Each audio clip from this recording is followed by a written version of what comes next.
Number 1 is create learning stations. Provide different types of content by setting up learning stations. For example, students can rotate between stations that involve watching a video, creating artwork, and completing puzzles. Number 2 is use task cards. Like Learning Station, task cards allow you to give students a range of content. Answering task cards can also be a small group activity, adding variety to classes that normally focus on solo or large group learning. Number 3, interview students. Asking questions about learning and studying styles can help you pinpoint the kinds of content that will meet your class's needs. Track your results to identify themes and students with uncommon preferences, helping you determine which methods of instruction suit their abilities. Number 4, target different senses within lessons. A lesson should resonate with students if it targets visual, tactile, auditory, and kinesthetic senses instead of only one.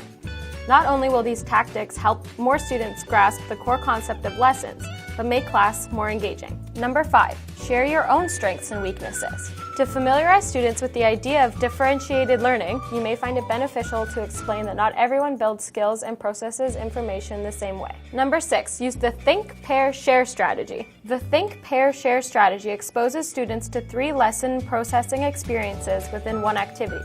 As the strategy's name implies, start by asking students to individually think about a given topic or answer a specific question. Next, pair students together to discuss their results and findings.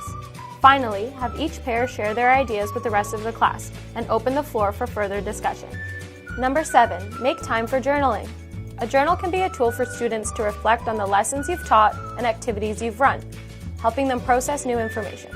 Number 8, run literature circles. Organizing students into literature circles not only encourages students to shape and inform each other's understanding of readings, but helps auditory and participatory learners retain more information. Number 9, group students with similar learning styles. Heterogeneous grouping is a common practice, but grouping students based on similar learning style can encourage collaboration through common work and thinking practices. This tactic allows like-minded students to support each other's learning while giving you time to spend with each group.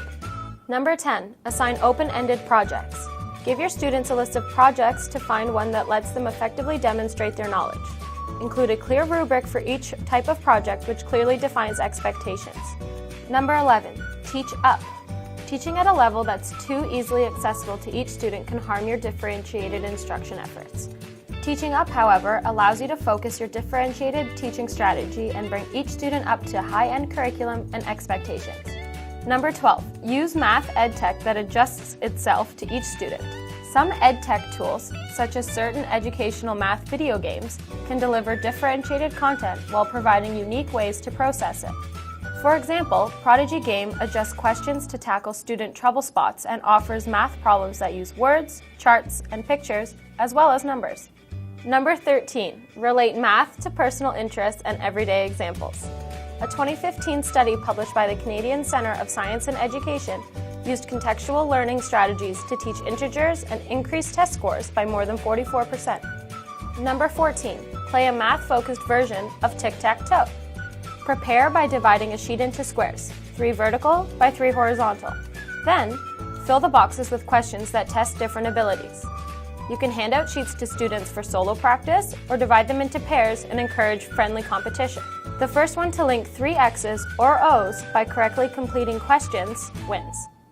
Number 15, analyze your differentiated instruction strategy on a regular basis. Carol Ann Tomlinson, one of the most reputable topic thought leaders, recommends analyzing your strategy.